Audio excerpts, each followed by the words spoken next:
成立已經滿25年的中華民國生態企業管理協進會，是由着國立成功大學企業管理學系、甲着經濟部中小企業處合辦推廣教育專班結業的學生所組成。目前學員有將近1萬人。20號暗時舉行新舊任的理事長交接典禮，由着台南市立病院現任執行長陳金正接任第26屆的新任理事長。我是成大企協第26屆的理事長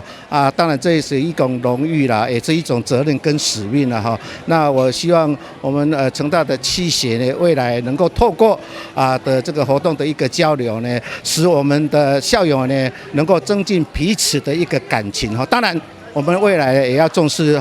這個企協會員間的一個健康我們會導入整個的健康講座邀請這個我們國內的這個醫學的一個專家來做這個健康的講座，分享健康常識，讓我們的企協的這個會呢能夠重視自己、重視家人的健康，這個是未來我們一個非常重要的一個業務了當然。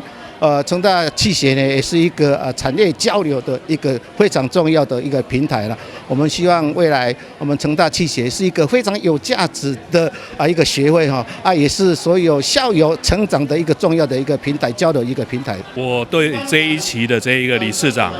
我期待很大，因為這是從這個創會以來一直到現在，已經邁入第26屆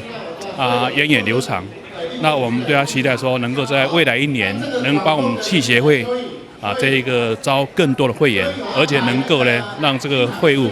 更加興盛。典禮儀式首先由着會期進場，接續還有各委員會會期，歷任的理事長以及新任理事長帶領3長來進場，場面盛大。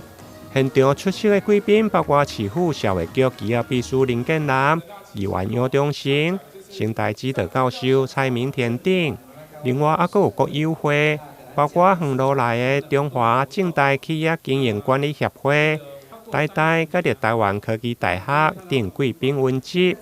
現場有着生態指導教授來擔任講稿，有着卸任理事長蔣其君、蔣應信來交接給新任的理事長。